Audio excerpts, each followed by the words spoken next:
Você está no programa Vector Talks. Vamos ter a honra e o prazer de receber várias pessoas aqui que estão vivendo e vivem a história do mundo logístico, e você vai ter o prazer de poder assistir várias entrevistas interessantes com parceiros, amigos, pessoas que estão envolvidas nesse mundo logístico. Eu sou o André Garcia e você está na Vector Talks. Bom, hoje eu estou aqui com meu amigo Bruno Andrade. É um cara que eu não posso começar esse bate-papo, Bruno, sem dizer o tempo que a gente se conhece. Claro que isso vai acabar entregando mais ou menos em que vibe nós estamos, vamos dizer assim. Mas a gente tem uma relação desde 2003, quando você começou lá na CISA. E convidar você para vir para fazer esse bate-papo aqui no Vector Talks, para mim, assim, é um prazer, né? Pelo tempo, né, de estrada que a gente tem junto, por tudo que a gente já fez junto, né? Então, assim, eu queria muito trocar essa ideia com você. Obviamente que você tem uma história, você tem uma carreira que é muito interessante, por isso que eu quis te chamar.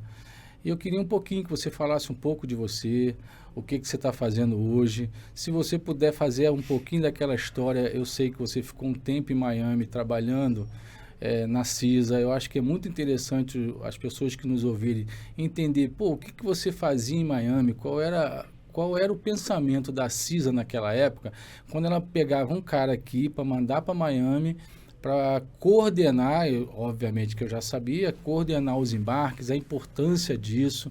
Queria que você falasse um pouco da sua história, né, lá desde que a gente se conhece, e hoje, né, como está você hoje, depois desse tempo que a gente está junto aí nessa parceria, né?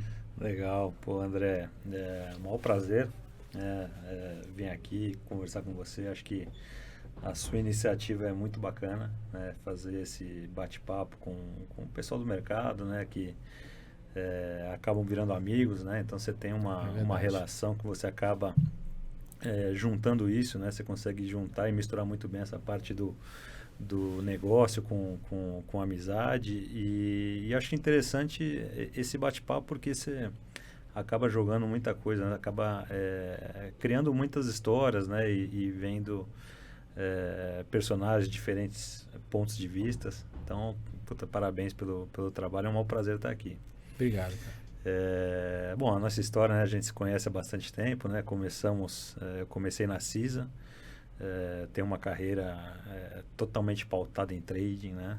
Ela foi iniciada na parte operacional e depois eu fui, aos poucos, me apaixonando cada vez mais pela logística, que acho que é a nossa área em comum, né? Então fui ganhando esse espaço lá dentro, né? Fui desenvolvendo projetos grandes lá, né? Foi aí que a gente teve um pouco mais de sinergia. E em 2009 apareceu essa oportunidade de ser transferido para o nosso escritório em Miami, né? A CISA na época já tinha esse escritório, já tinha tido uma rotatividade já de... Sim, o primeiro, você substituiu quem? Eu não estou lembrado. José Carlos Você substituiu o José Carlos Santos, mas antes do José Carlos Santos... Teve o Frederico. Teve o Frederico, depois teve o Maurício. Você foi o quarto nessa linha. Eu fui o quarto nessa linha. Teve, acho que uma menina também que trabalhou, não me recordo o nome. Aliás, eu não conhecia, além do José Santos, eu não conheci ninguém dos que me antecederam. Você ficou quantos anos? 5 anos. 5 anos. Foi de 2009 a 2013. Foi uma experiência muito boa, né? Acho que a gente, na época, estava com uma operação muito grande com a Apple, né? Então, a Apple, em 2009, apesar de já ter os MacBooks, né? Mas o iPhone, teoricamente, era um produto novo no mercado, né? Então, principalmente no mercado brasileiro. E eles tinham uma logística bem maluca, né? Então eles centralizavam tudo no hub de Miami, vindo de Memphis, que tinha uma fábrica da Apple, um pouco vindo da Califórnia. Tinha produtos que vinham de fora, de Taiwan, vinham da Ásia, e consolidava tudo isso num armazém lá de Miami, e depois era reexportado para o Brasil. né, a gente fazia um hub, a gente contratava um agente de carga que tinha um voo direto, né, que acabava não indo para Vitória, né, a Apple tinha essa característica, eles não usavam do benefício, eles acabavam fazendo importação direta, né, por uma questão de... Mas eu acho que rolou um mês, no máximo 2. Eu cheguei a fazer um pouco da operação, mas depois eu acho que não aprovou, não virou, mas nós fizemos alguma coisinha, muito pouco, em Vitória. O interessante para eles era a segurança da carga, Sim. então quanto menos circulasse, melhor. E também a questão da produto na prateleira, né? Então, tudo que era lançamento, você tinha que estar ali na hora. É engraçado que tem uma característica, né? Fazendo um comparativo aqui com um cliente da Timbro, né? Depois que eu migrei para Timbro, que era um dos maiores clientes nossos, que é a Chili Beans, que apesar de eles fazerem o produto com o benefício fiscal, o principal produto deles era lead time. Porque o Caíto, né, o Caíto Maia da Chili Beans, ele tinha como meta para a equipe de vendas deles que eles tinham que lançar um produto por semana. E como você faz um produto por semana, embarca no marítimo da China, né? Então, eles faziam louca, né, 100% aéreo, né, gastavam muito dinheiro com isso.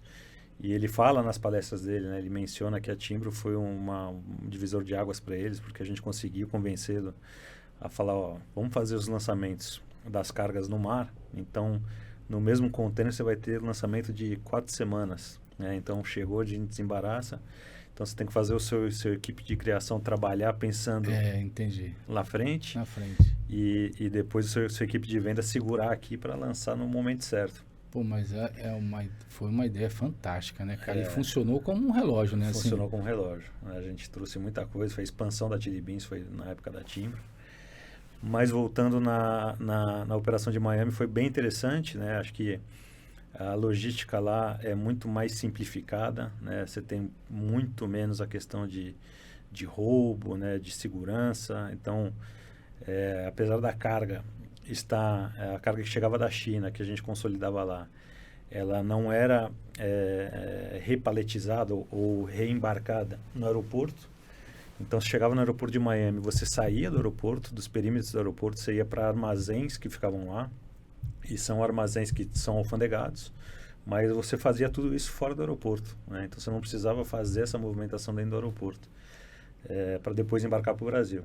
Então, foi uma experiência muito boa. E era uma época que o volume de carga era muito maior, e eu acho que também vocês estavam lá também para não serem passados para trás na questão das companhias aéreas, né?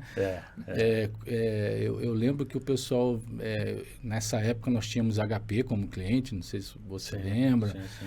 Nós tínhamos TIM, nós tínhamos grandes contas. Dimension Exatamente. E aí, eu lembro que o Zé Carlos, o pessoal, André, a gente está aqui para não deixar nego passar a perna em nós, porque senão a gente perde, daqui a pouco a nossa carga fica no chão, e vai embarcar a carga de outro cliente. Eu acho que também tinha um pouco disso, né? Sim. A gente tinha principalmente aquilo que vinha para Vitória, que era um voo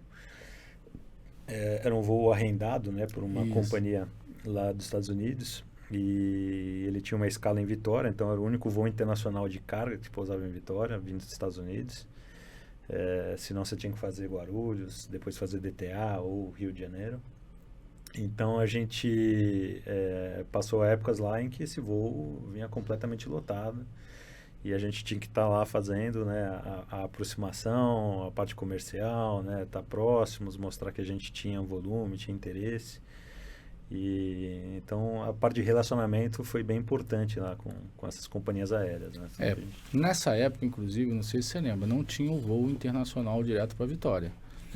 E tudo descia no Rio de Janeiro e eu fazia as DTAs do Rio de Janeiro para Vitória. E assim, era todo dia, né? Então nós tínhamos, exemplo, além do eletrônico, nós tínhamos a L'Oréal, que, pô, era um movimento louco, né? Então, assim, era quase não, vou dizer para você, todos os dias, de segunda a sexta, e finais de semana, o que chegava nós removíamos na segunda, no primeiro dia, porque a Infaero dava essa possibilidade ao cliente, né, que se a sua carga chegasse sábado ou domingo, você não removia dentro das 24 horas, mas você era obrigado a remover no primeiro dia útil. E assim, era literalmente caminhões saindo, e não era 1, 2, né? Era, sei lá, cara, 5, 6, porque era um volume muito grande. Eu costumo dizer, não sei se você vai entender da mesma forma que eu, mas às vezes eu estou sentado, eu converso com a minha filha hoje, de 16 anos, né? Assim, eu digo assim, pô, hoje você está andando de celular, mas os primeiros celulares, pô, fomos nós que transportamos. Hoje você está falando de celular, mas muita antena que está instalada aí em muitos lugares, eu tenho a honra de dizer que nós pegamos as antenas, nós levamos, só não vou dizer que nós instalamos, mas nós levamos até o local e o técnico fazia a instalação. Então, assim, muito da tecnologia que hoje o Brasil está envolvido nisso e o mundo, eu digo né, nessa operação de logística, e vocês na época, que eu não posso deixar de dizer que a CISA era a maior trade, sempre que teve as grandes contas, e nós operávamos isso assim. E hoje eu faço a ideia do que nós fizemos, assim. Sim. Cara, eu levei antena, né? Hoje nós estamos falando no celular, tem antena aí que, pô, nós que levamos lá para cima, botamos no prédio ou levamos para o alto do morro. E assim, eu fico pensando nisso, assim, imaginando assim, rapaz, parece não, mas a gente... tudo que tem de tecnologia e o que o Brasil está vivendo hoje... Eu tive a honra de participar, você teve a honra. Eu acho que a gente viveu um momento histórico, eu acho que na vida do Brasil, né? Sim. Porque o Collor abriu as portas aí, né, do mundo para o Brasil, e nós estávamos exatamente no lugar certo, na hora certa, quando tudo isso aconteceu. Exato. Entendeu? Se você analisar que os primeiros carros que, não vamos falar de Fusca nem de Kombi, mas os primeiros carros que entraram de luxo nesse país, passou pela nossa mão, nós vimos a operação acontecer. Então, assim, eu digo assim, cara, pô, nós tivemos, assim, a grata sorte de participar disso e hoje está podendo aqui sentado falar sobre isso, né, cara? Exato. Entendeu? Não está diferente hoje, claro, né? Porque a gente está tão acostumado com as operações, igual a gente opera com luxo, né? Com tecnologia, porque hoje já faz parte do nosso dia a dia. Mas se você parar e pensar que nós fizemos isso há 30 anos atrás, cara, quando no Brasil nem se sonhava fazer o que nós estamos fazendo aqui agora, essa tecnologia toda, nós somos um grupo muito seleto nessa questão da evolução, né, cara?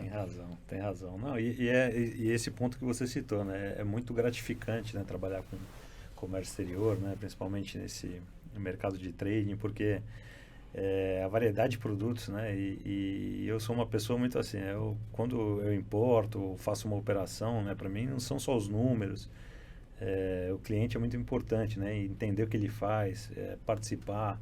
Eu tenho uma carga hoje, semana que vem chegando em Vitória, da China, máquinas, primeiro embarque do nosso cliente, eu quero estar presente ali no costado do navio, ver as máquinas descer, né, vai ser uma operação breakbook, uma operação um pouco diferente, né? Não tem espaço em ro-ro hoje, navio rodante da China, então tudo está vindo embarcado dentro de navios com a carga vem dentro do porão, então tem um içamento, tem um risco um pouco mais envolvido, então eu gosto de participar disso aí.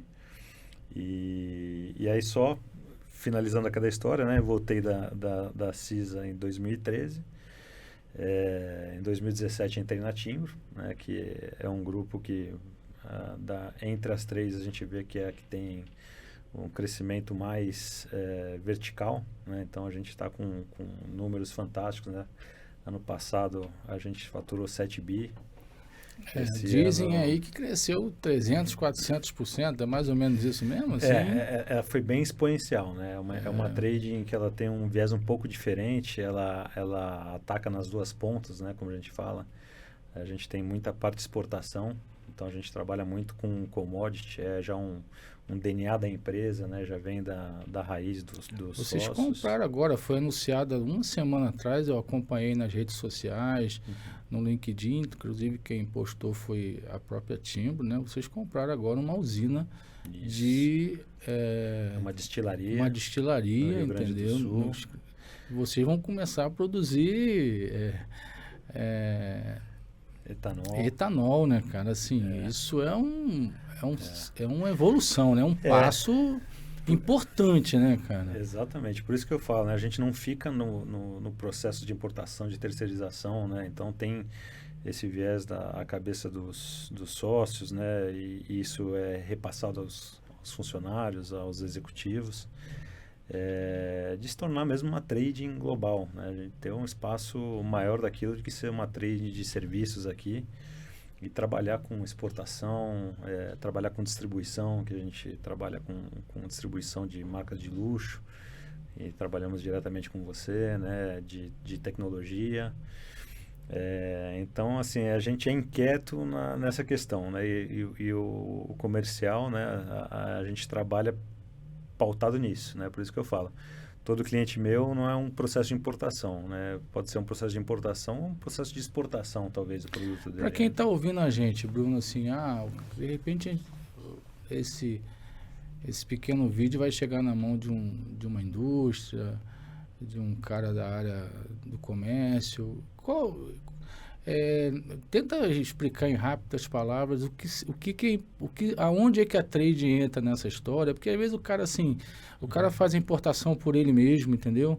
E quais são as vantagens que ele pode ter em contratar uma trade do porte né, da operação que você faz, só para o cara que ter a oportunidade de nos ouvir, de repente ele acha, pô, mas como é isso? Às vezes é um bicho de 7 cabeças e não é, né, cara? Assim, sim.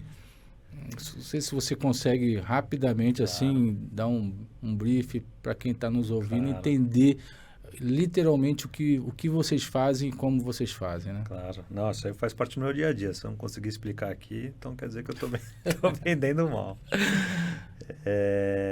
Assim, basicamente, as trades, né, elas têm um papel fundamental no Brasil, porque o Brasil é um país, além de ser continental, é um país muito travado em questões, né, de benefícios fiscais, né? Então, nem sempre uma empresa está tendo a oportunidade de extrair o máximo que ela pode no processo de importação dela, né?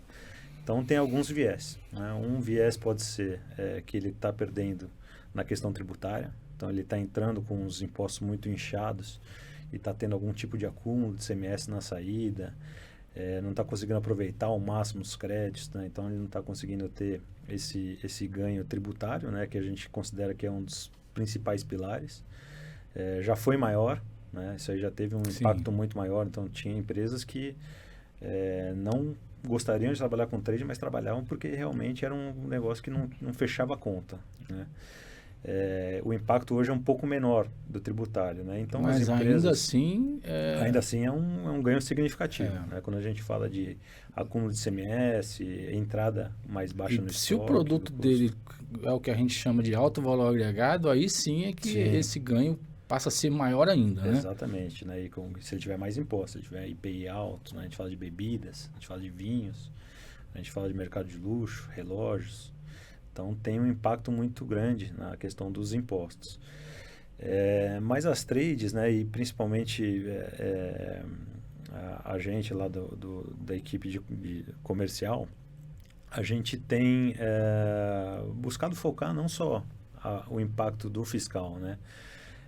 Ver também o que a gente pode agregar para o cliente em questões logísticas, né, em questões de ele ter efetivamente uma equipe trabalhando para ele fora da empresa. Então, ele diminuir um pouco a equipe de comércio exterior e focar no negócio dele. Então, o cara que importa insumos para a fábrica, né, para produção, não ter que ter uma equipe de comércio exterior e terceirizar isso com a trading. Fora que você tem um volume grande também de atendimento a vários clientes, e isso pode também ajudar ele na questão do frete internacional, Exato. das negociações, que você, por ter o volume, tem uma negociação melhor com a companhia aérea, com o freight forward, né? E às vezes o cara está fazendo a importação com a equipe dele e tal, e ele não tem esse ganho de escala, esse né? ganho de escala, né? Eu acho que isso tudo soma nesse contexto. Exato. Não, isso é um ponto muito importante, né? Assim, a gente negociar, a trading negociar 300, 400 containers por mês, que seja, os volumes são muito maiores que isso, versus o cara que vai importar 2 containers no mês, com um valor agregado alto, mas a gente pode participar da negociação com ele, né? E tentar melhorar a parte de precificação dele, e isso não só para o internacional, né? A gente fala no frete local, Sim. né? A gente fala nos custos portuários, nos custos de armazém, nos custos de seguro. Então, a gente tem essa característica, né? E eu tenho enfatizado um pouco mais isso lá dentro da nossa área comercial, de buscar, né, alternativas não só fiscais, né? Então, a gente está fazendo um projeto muito grande no setor de energia aqui em São Paulo, em Santos, inclusive uma carga que chegou na última semana, né? É uma operação de baterias de lítio, né, que vão servir para sustentar a rede elétrica de todo o litoral de São Paulo. É uma operação totalmente prestação de serviço pura, né? Então a Timbro entrou na parte do despacho, na parte da negociação com os agentes, negociação com Vocês também estão muito envolvidos na questão de placa de energia eólica também, de energia solar, né? Vocês estão bem envolvidos nessa área também. É um mercado relativamente novo, mas a Timbro é um player dos maiores também. Então, a gente já tem negociações, né? O que está mais impactando hoje o mercado é o frete internacional, principalmente aquilo que vem da China. E o maior desafio hoje são as empresas que conseguem garantir por um prazo maior as propostas de frete lá de fora, né? Porque hoje uma agência marítima te garante em até 10 dias. Fala, eu te garanto esse preço por 10 dias, né? Pode ser que eu te entregue o container, mas o valor eu vou te garantir em 10 dias. Né? Então, hoje a Timbro consegue garantir com um prazo um pouco maior que isso, né? Para a gente ter... para o cliente saber qual que é o custo dele, né? Para ele não ter aquela surpresa no embarque. Então, a gente vem com várias frentes, né? Máquinas e equipamentos, estamos muito bem com esse setor de energia, setor de luxo, setor de tecnologia, setor têxtil. É uma empresa que vem hoje para um faturamento esse ano de 11 bi, né? Então a gente já falou de 7 ano passado, que já superou os 4 do ano anterior, partindo para 11 esse ano.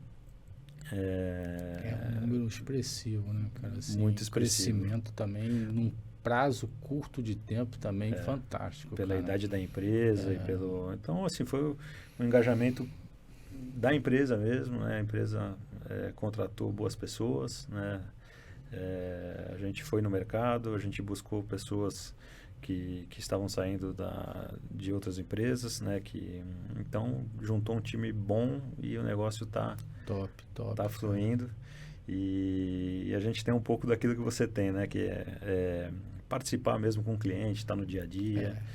A gente participa. Mas esse é o diferencial hoje, né, Bruno? Assim, no outro dia eu tive uma reunião, no outro dia não, semana passada tinha uma reunião online e na minha apresentação eu digo assim, olha só, eu ainda sou o cara que você vai me ligar sábado, domingo, depois da hora, você vai poder me chamar meia-noite, enfim, se você tem uma reunião na China em que o horário tem que ser 6 da manhã, 5, eu vou estar disponível. Esse eu acho que é o perfil que a gente, né, com toda a nossa experiência lá desde 2003, eu acho que isso ficou, né?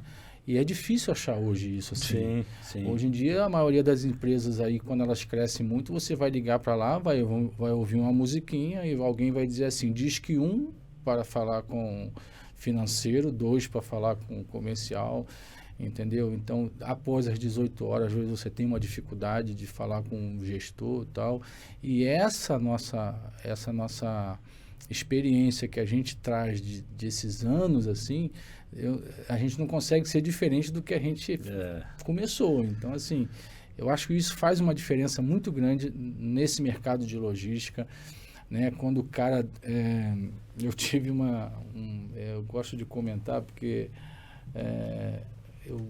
eu vi um cliente comentando, né, com outro amigo, e eu estava só do lado quando ele disse assim: pô, mas eu mudei, eu tive que mudar de empresa, porque eu tive na reunião e a pessoa falou assim, veja bem. Não, usou essa palavra veja bem para mim, eu já vi que o negócio não vai funcionar, não dá para eu ficar lá com o cara, porque veja bem é porque o cara está pensando o que ele vai me dizer e como ele vai resolver meu problema. Então, assim, e a gente está muito focado nisso, né, de estar toda hora no cliente, a gente se encontra no mínimo aí de 15 em 15 dias, toma um café, a gente faz um brief, e aí, tá legal, não tá? O que tem que mudar, o que tem que fazer de diferente?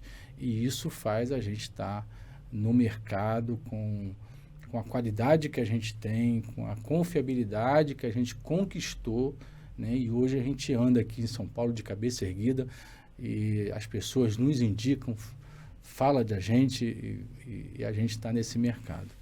Bruno, é um prazer, cara, ter recebido você aqui. Pô, eu fiquei muito feliz de você ter aceitado o convite.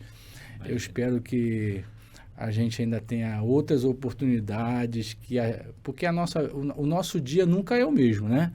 Então, assim, a gente, na logística, as coisas mudam quase que dia a dia, e se a gente for ficar falando aqui, a gente não vai parar, e você sabe que, né, daqui a pouco ninguém nem vai querer ouvir o nosso vídeo, porque ele vai ficar muito, muito longo, mas eu acho que a gente falou o principal. Eu estou muito, muito feliz por ter recebido você aqui, sucesso, obrigado pela confiança que você tem na Vector, né, em depositada aí pelas operações que a gente faz junto, né, como você citou aí. Eu sou muito grato por isso, né? Eu acho que a gente conquistou isso junto, né? Sim. Então, assim, a gente eu costumo dizer que a gente nem é mais cliente, prestador de serviço, a gente está mais para amigo do que, né? Nós já ultrapassamos essas barreiras aí, e eu acho que essa é a oportunidade de eu agradecer por esses anos de confiança que você depositou em mim, como profissional, né, de confiar os seus clientes de luxo, de alto valor agregado, nas minhas mãos. Então, eu sou muito grato, muito obrigado, cara. E a gente espero que em breve a gente volte novamente para ter o papo e ter coisas novas para contar aí para os nossos amigos, entendeu? Show. Eu que agradeço, né, meu nome pessoalmente, em nome da Timbro. Aquilo que eu falei, né? Você fala, o vendedor tem que estar no dia a dia, você está no dia a dia, a gente está sempre discutindo soluções, então não pensar no seu fornecedor como um único canal, mas pensar o que ele pode agregar fora aquilo que ele faz, né? E é isso que a gente busca também, né? Então, mercado de luxo, a gente está trabalhando bem forte, né? Então deixo aqui a comunicação para quem quiser discutir, né, conversar com a gente da Timbro Trading. O André pode abrir as portas, assim como a gente faz com outros clientes para você. E é sempre um prazer bater um papo com você, né, e poder ajudar, assim como você nos ajuda, como você tem crescido lá dentro da Timbro, né, fazendo trabalho, estando no dia a dia. Verdade. Isso é gratificante e acho que o resultado é esse. Obrigado, Bruno, mais uma vez, cara. Tá bom? Tá, joia. Top. Obrigado.